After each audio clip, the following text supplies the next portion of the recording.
For this morning, we will be looking at Nigeria's debt level. Just recently, the central bank governor, Olayemi Cardoso, issued a warning to Nigeria and other developing nations regarding the risks associated with debt accumulation, cautioning that unchecked debt levels could impede economic growth and prosperity.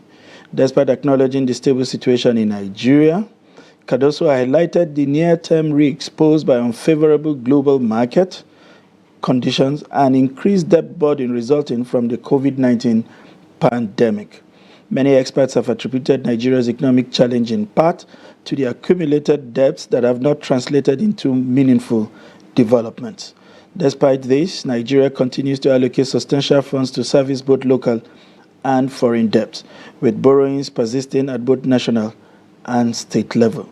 This morning on Daybreak, we'll be focusing on Nigeria's rising debt and its impact on public spending. And we have in the studio Senator Abubakar Yusuf Abubakar. Senator Abubakar is an economist, a farmer, who represented Taraba Central constituency in the Red Chamber in the 8th and 9th Assembly. You're welcome, distinguished. Thank you very much. You seem to wear so many caps.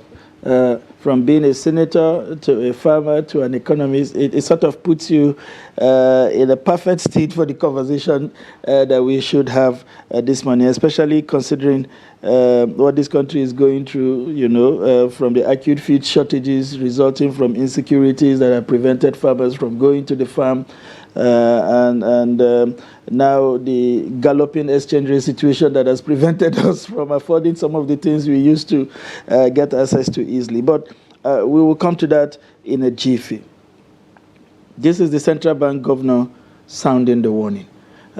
Before him, there had been several economists like yourself who have raised concerns over what appeared to be the rising debt rate, what appears to be a government having no other idea of raising funds to execute public expenditure other than borrowing.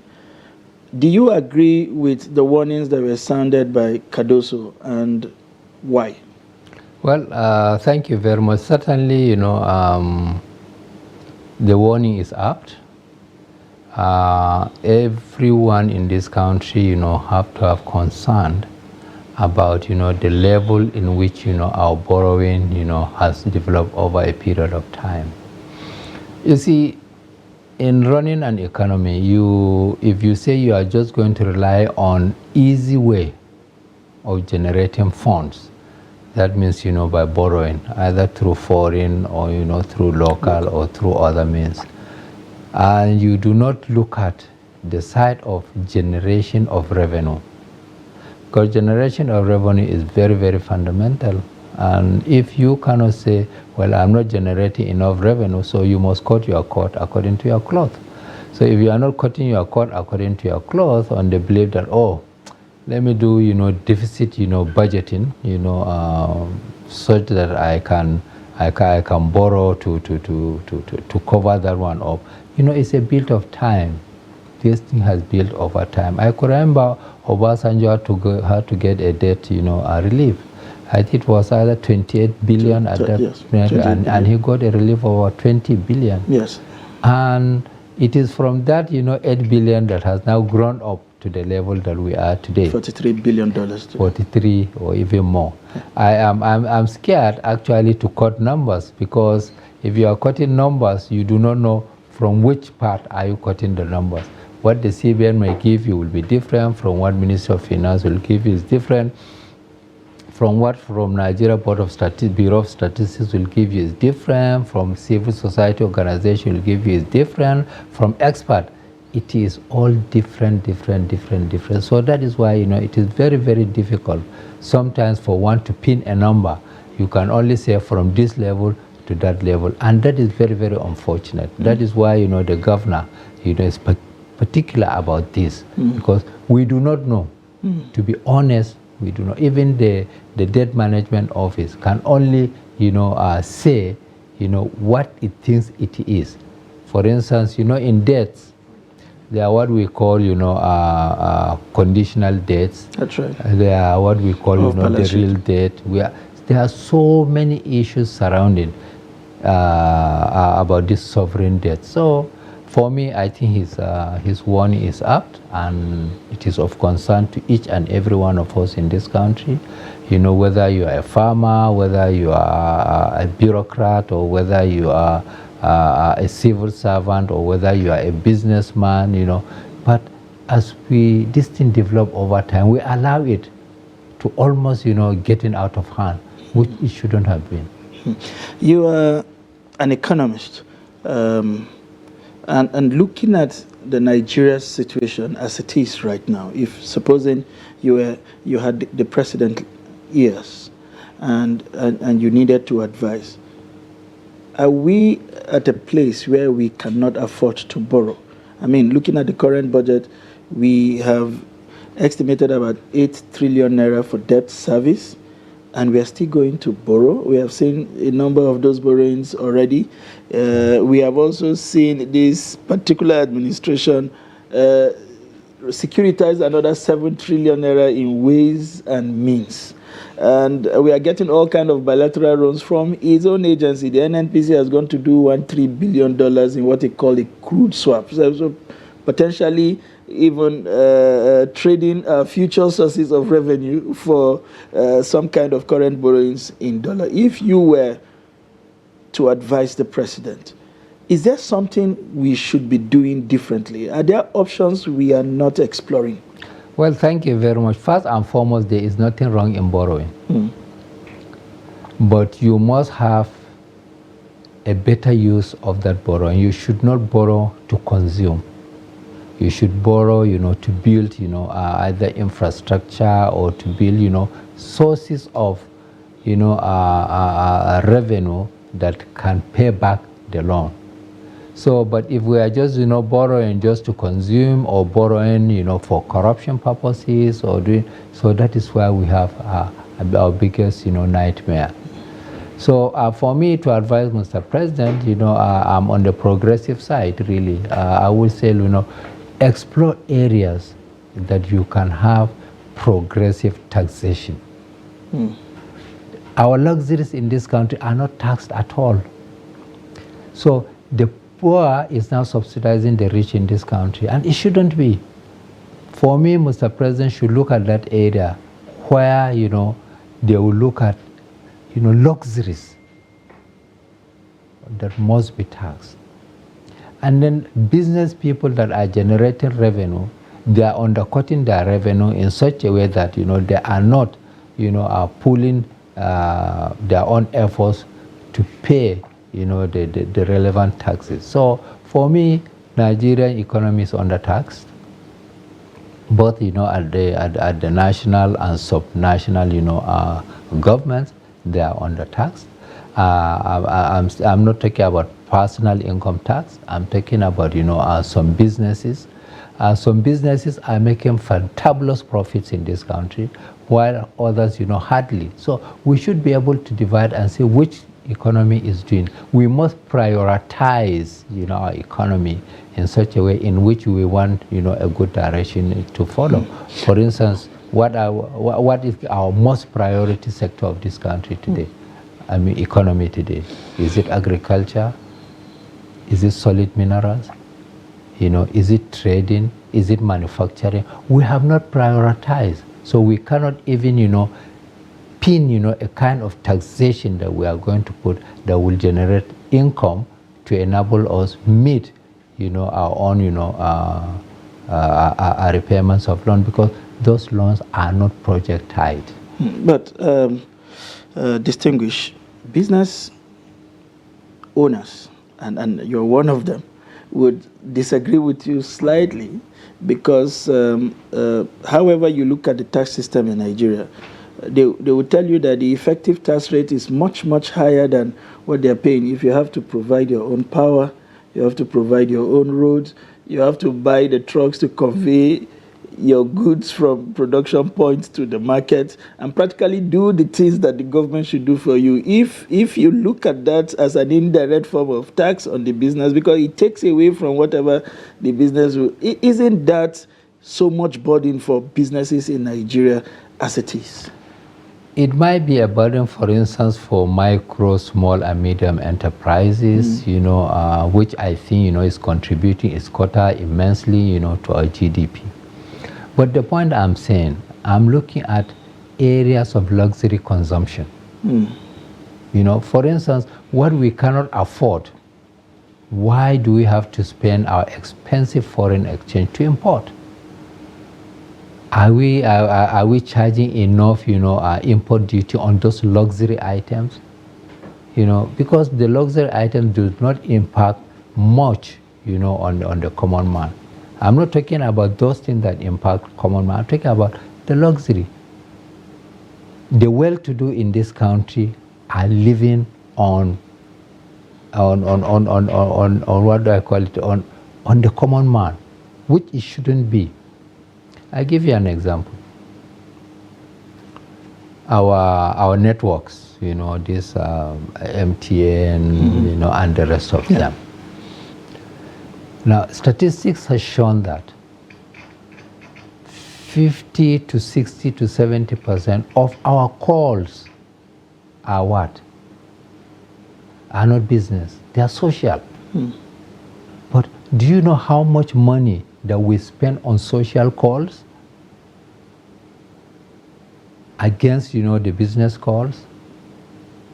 In this country today, landlines of telephones has virtually vanished. And which is the cheapest form of, it should be the cheapest form of communication. Today we are using the most expensive form of communication even to do businesses. So these are the areas that I think we should look at. And we should be able to, I'm not saying that, businesses that have been, operating over a period of time, yes, there's a limit to which you can charge tax, either to discourage or to encourage, taxation. But I'm talking about luxuries. Luxuries that we do not even produce in this country. So for me, I think that is the area in which I would want Mr. President to look at. And also, not just that area of revenue generation, but also in terms of expenditure control. We have no reason, to go into that kind of, deficit, budgeting that we are doing. Federal government, in terms of fiscal federalism, federal government is probably getting maybe 30-something%, of the total revenue that is generated. The states and local government are getting, about 60 to 70%. What are they using that money for?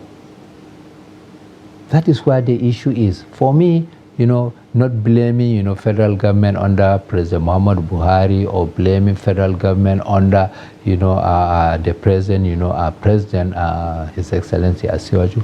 No. What are the governors doing with the money they are collecting?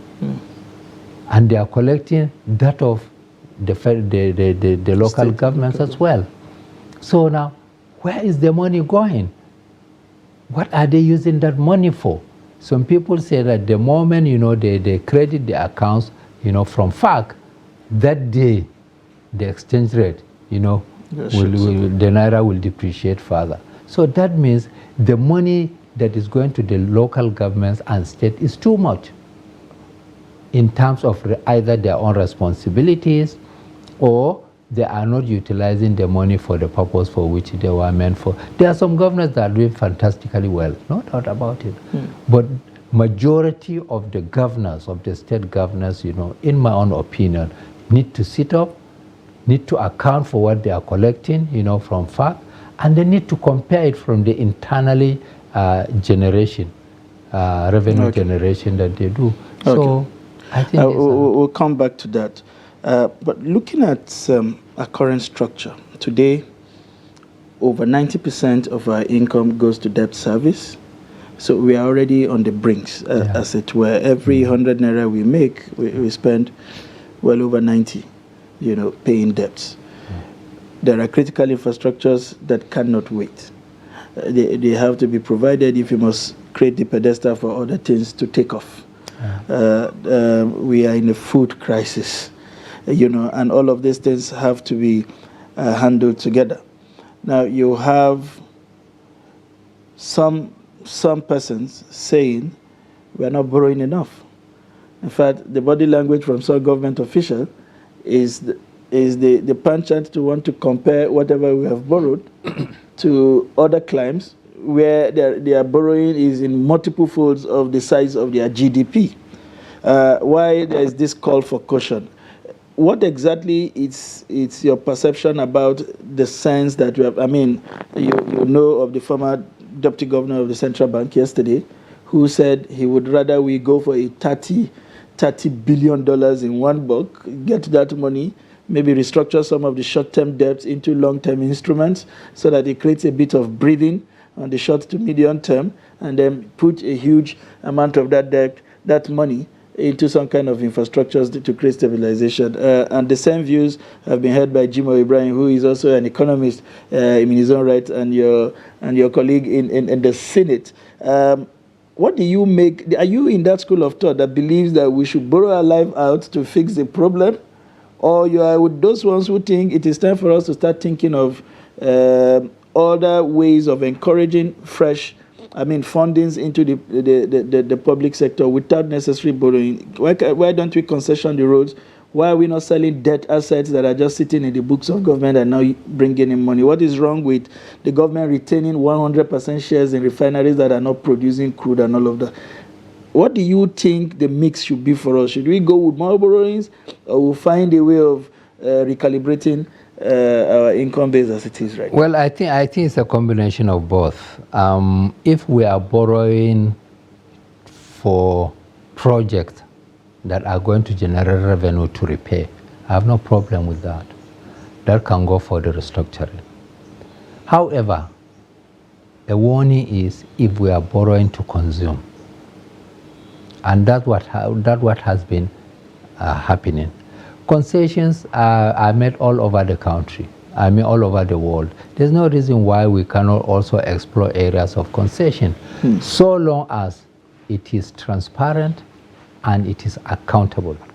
I don't want, a concession where they will say, okay, you will pay over a period of 15 years, then after 2 years they will say, we have looked at these books and now we have to pay over a period of 30 years. No, we have to make things, in a right perspective. I know everywhere in the world, the public-private, participation, in all this project. For me, yes, we can borrow more so long as it's going to be for, project-tied borrowing. And then for the stabilization, we have to be very, very, very, very careful. If we say we want to stabilize, we have to start thinking of looking how to stabilize from the local sources. It is not just, borrowing, and then trying to think that, how, at what rate are we going to match, our parallel with our official, and therefore so that we can now have a stable, foreign exchange rate at that. My argument has always been that why are you margin at a higher and not margin at a lower? What is wrong in margin at a lower? Because we do not have the foreign exchange to sustain, floating of the naira. We have to be very, very, very, very, very honest. We have to be very, very sincere. These things are not the way they are. Example, the naira is undervalued, but others in government think that for the undervalued currency, you have to apply overvalued principles to solve the problem of undervaluation. People are just looking at, for rent seekers. It is not. You do not have enough. Say you do not have enough. And therefore, how do we generate, foreign exchange? For instance, if we subsidize importation of petroleum products, why can't we subsidize exports? What is wrong? We can subsidize exports. To make export, our export, probably cheaper and more competitive to generate more foreign exchange. We can also apply, duty, import duty on luxury items. There are things that we can do without, but we insist they are the most important thing. Vehicles. Today, majority of the vehicles we use are imported vehicles, and we cannot afford it. Where is the foreign exchange to sustain the kind of importation of vehicles and the importation of the luxury items, even our television? I'm talking about private luxuries. Senator, I'm sure our viewers at home will be wondering, because every time we talk about this fiscal discipline, the average citizen looks up to the National Assembly as a place where they think they can compel the executives, to or hold them to account or hold them to the fire to implement some of this fiscal discipline. But the National Assembly seem, to become another place that appears to also enjoy some of these things. You know how much they spend buying vehicles for themselves at a time when we were talking about cutting down cost of governance. One would think that before you impress it on another arm, to be accountable, you must show that by example. Do you think we have a National Assembly that has the balls to hold this executive affair, especially in cutting down some of these extra ways? For instance, that the National Assembly only recently indicated interest to investigate the 30 trillion waste and means that has now been described as a monumental fraud. You took that money out of the system unbudgeted, about the size of our current budget, and expended them in ways that we cannot tell what impact that they have made on the economy. Is the National Assembly stamping its feet enough to insist on fiscal discipline? Okay, I don't think the National Assembly has done that or has been doing that, over a period of time. But you have to ask the question, why? For a simple reason. Who are those in the National Assembly? Who are those? You see, the kind of membership that should have been stamping its feet, would have been much more different than the ones we have. That is one. Two, information. The National Assembly, I've been there in the 8th Assembly, I've been there in the 9th Assembly. The National Assembly does not get the relevant information for it to work with. But this is something they can request for. It is not just requesting. If you request for information, how are you going to corroborate that information is the information that will enable you to work with very well? So there are so many issues relating to, the budget. For instance, in the United States of America, they have what they call, the Congress budget. That's right. We do not have here. When I came in the 8th Assembly, 9th Assembly, I tried to say that, look, let us develop our own, area of research so that the National Assembly can also develop its own budget so that by the time the executive budget comes in, they will compare. Even the party that is in government, there's no reason why the party in government, cannot have its own research and development to make its own budget and then compare. So there is issue of information availability. There's information of credible information too. There's also information of who are those that are generating the information. There's also issue of this, lack of cooperative and consultative federalism. That is affecting the way, we handle, how the federal relates to the state in terms of, budget. Is it, distinguished, is it a function of the National Assembly over time selling itself short, to the extent that they have not insisted on these things? We have seen in the same United States that you reference how a failure of the executive to do what has been instructed by the National has led to the National Assembly stamping its foot and withholding assent on the budget until those conditions are met, which almost led to a breakdown in fiscal operations.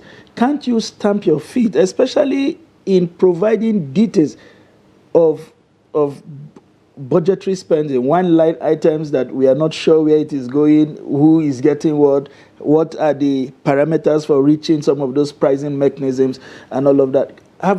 Is it impossible for the National Assembly to stand his feet and take his place as an institution that is supposed to check the activities and exercises? It is not impossible, to do that. But what I'm saying is matter of, consultation. It's matter of cooperation. We say, there are three horizontal tiers of government that we have, or parts of government: the executive, the legislature, and the judiciary. So there's a lot of impunity.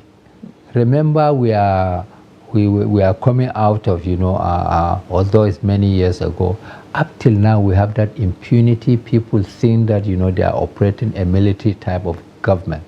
Do this, don't do this, you must do this, and you must have that. So that level of cooperation and consultation is still missing, and we need that. And then a lot of more, that we need to have a lot of self-discipline in what we do in this country. Self-discipline is very, very, very important, because if you don't discipline yourself, there is no way people that are not, are self-disciplined, that will have a community discipline, and that will have, a national discipline. I think it is important we look into that area. How do we imbibe this culture of self-discipline?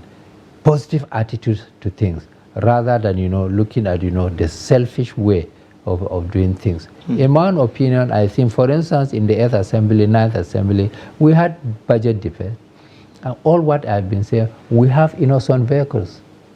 Why can't we buy them? Innocent is a Nigerian thing. That's right. Whether the assembly or whatever they are doing, I think we should promote that kind. I could remember there was a book, written by one of my colleagues, is it I'm from Aba or something like that. So we must believe in Nigeria. We must believe, and over time, if you do not do something over time, you are not going to get the best out of it. You cannot climb, a tree from the top. So we must learn to appreciate and then develop from our rudimentary, from our crude, until, we make it better and better and better. Maybe before I switch away from these questions, I would like to understand, and I'm sure our viewers would also, how much of, once those budget documents, because all of the fiscal discipline begins with the budget. As it is right now, how much of scrutiny do you think goes into that budget document in terms of independent scrutiny? Do you think the current National Assembly has the crop? Because these are things that with a bit of technology and the right human resource, there are young boys who can distill these budgets for you using certain parameters. Do you think this National Assembly, what do you think they need to do with regards to putting some of those forensic instrumentalities in place that help them to distill what the executive gives to them and develop price mechanism to question how some of these contract sums or project sums arrived at, and so that thing you talk about, which is a comparative tool that helps you to say, this is what you have given us, but we think we can do this thing much, much lower given these parameters. Do you think they have those kind of framework, and what do you think it would take to really put those in place? In my own opinion, in principle, they have. But in practice, it is becoming, for those two words I told you, lack of, consultation and lack of, cooperation, between the tiers of government and also between the tiers of, the executive, the legislature, and what have you. It is not a rocket science to say that, look, this is how we want this budget. In the United States of America, it takes about 6 months to budget, to debate on the budget. Here we are taking 1 month. From presentation to passage. Yes, from presentation to passage. I don't think that is all right. During our own time, I think we took about either 4 months. During the 9th Assembly, we've been taking 3 months. At this time, it's just 1 month. So I don't think 1 month is good enough for the National Assembly to dissect the budget and look at it holistically in such a way that it will bring in a lot of fiscal discipline into it. In terms of what I talk about fiscal, federalism. A lot of people think that once you are given money, you should not account for it. Accountability is part and parcel of an effective budgeting system. For instance, for me, in Nigeria, what we do today, we budget before we plan. We do not plan, and then budget. That is why they give them envelopes. Whatever you have, the Ministry of National Planning and Ministry of Finance will just give an agency envelope, go and implement this. So that is budget before planning. And I don't think that is working well for this country. Okay. Secondly, I don't think budget department really should be outside, the presidency. Okay. It should be within the presidency and not in the ministry. So, in my own opinion, I think we need to look at these levels so that we can have, so that whatever the bureaucracy has taken to the executive to look at it, they do not have ways in which to say, are these figures that are coming, how genuine are they, how credible are they? There is no mechanism. And you think just moving it from the ministry to the presidency? I think because once you move it to the presidency, what will happen there is that you are at the highest. You are looking at everything down. But if, the way it is now, you are also looking at what do I do for presidency? What do I do for National Assembly? What do I do for this? What do I do for that? So in my own opinion, I think, just like what we have in United States of America, where is the budget office? The budget office is not in the secretariats. It is, in the office of Mr. President. That's where the budget is, because that is where you are going to call each and everyone to account for what they are. For instance, Minister of National Planning, will find it difficult to call, maybe Minister of Finance, maybe Minister of Water Resources to account. But if it is, an institution that is at the top at the presidency, there are the people who monitor, there are people who supervise, can be saying, hey, look, this is how this thing should be and not the way you want it to be. So there won't be this, what I call, a peer group, minister and minister. He said, why should this minister dictate? Local parlance, they will say Barakbo. All right, distinguished. Slightly away from that, if you take a holistic view of the Nigerian economy and some of the things that it is battling with and some of the things we should be doing going forward, what do you think our priorities would be? Or rather, how do you think we can quickly expand revenue? Because every time, these government people will tell you we have a problem of revenue and not a problem of debt. They think our debt is sizable, but the revenues are just meager. You are also in the agri space. What can we quickly do to ramp up capacity in that space? We've been complaining about food shortages. That has worsened the current inflation because food inflation is at 35%. Some of your people will say effective food inflation is over 50%, in fact, that the government is just being mild with that figure. But even at 35%, that is huge, really. What can we do to get this farmer? You saw the attack in Katsina. just yesterday, local community that's predominantly made up of farmers, burnt in their sleep and all of that. What can we do to quickly arrest this situation and get people back to the farm and ramp up food production so that we can begin to arrest this galloping inflation? So it is a difficult question because, we are a dependent economy. I could remember, President Muhammadu Buhari, closed the borders for a long period of time. And during that time, our farmers, have been able, to make a good harvest of revenue in terms of, production, especially of rice and what have you. If we do not think Nigerian, we think that, we are hungry and therefore open our borders for people to bring in food. That will not solve our problem, in my own opinion. So what will make us, make Nigerian a Nigerian thing? A dependent economy, like I said, between, I think, 90% or even more, or 90 kobo out of every 100 kobo, or every 1 naira is import dependent. How can you survive with that? Today, I think I read where, they have arrested, intercepted, vehicles, moving with the commodities out of this country. So even our borders are so porous, even the way, we administer it.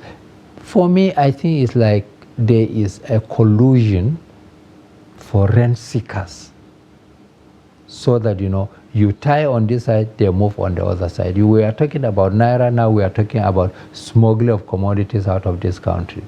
So I think, that is where I said we will not run away from those words I have said. We must consult. Federal government must consult with state government, because all the borders, are within, a jurisdiction of states. Also, local governments are within the jurisdiction of states. So until we begin to look at the the states cooperating with the policies of the federal government, and then, a lot of consultation, to take place, we will not be able, to have this, because the states will now say, well, it is not my responsibility to monitor the border, because border is a boundary, it is a federal government thing, but they have forgotten that they are an important, stakeholder in terms of border control.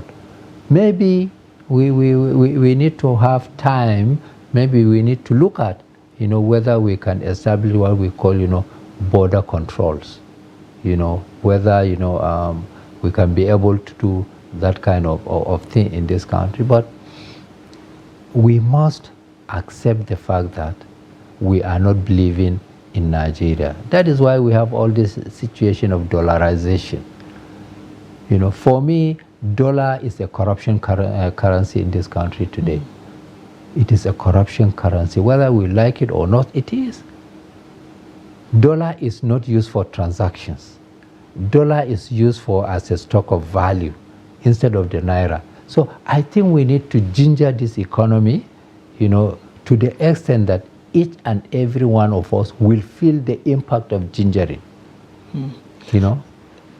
That brings me to a very vital question, distinguished. Some economists would tell you that we are not exporting anything. By that, I mean predominantly we're a mono economy. And that it really doesn't make sense for us to have a lower exchange rate, because that has been what has fueled and encouraged this penchant for luxuries, because the naira was undervalued in their estimation, so people were more tilted towards buying whatever is available in the shelves in Dubai, in London, in Paris, and all of that. And almost all the middle-level people started thinking like the upper-class people. Everybody now wants the award in schools in London, and even as small places as Vietnam, Malaysia, Hong Kong, and Indonesia, in terms of educational power. Don't you think that this increased dollar rate is a blessing in disguise, to the extent that people are now rethinking some of those lifestyles and are now exploring alternative? Is it an all bad situation? Are there no silver lining in what is happening? I don't know which category of people you are talking about. You know, for those who are stocking the dollar, they don't feel there's anything bad going on in this country. They don't think so. You know, the more the naira depreciate, the more they have too much naira in their hands in terms of, you know, exchanging, you know, the few dollars that they have. You know, why should we even allow a transaction in dollar in this country today? Why? Why will we become, you know, a financial satellite of United States of America? Why should we? Why should somebody want to hold dollar instead of naira? Why? What are you going to use the dollar for? Because the government has not, you know, sat up to say, look, from today, no transaction in dollar for whatever reason whatsoever. And we need to do that. And that is why we need the consultation with the state governors, the cooperation of the state governors. We need that. Because if the speculation that people talk about, okay, governors, please, once you get your fact, don't rush to foreign exchange market to go and buy dollar at whatever price. Maybe if that is settled, the corruptive demand for the foreign exchange will not hold again.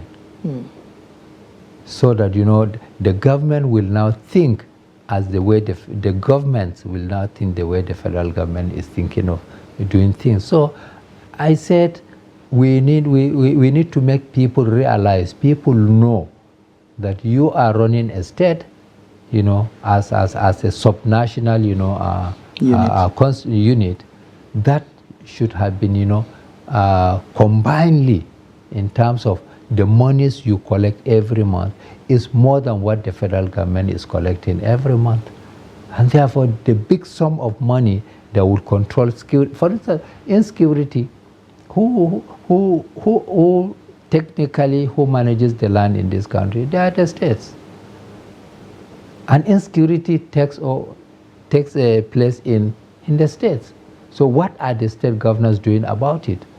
Rather than just sitting down and say that federal government, please, police, please, army, please, this. No. What are the state governors doing about it? Some of them, you know, are doing the right thing, but some of them do not think that, you know, that thing, you know, it is a federal thing, and therefore, no, I don't want to touch it.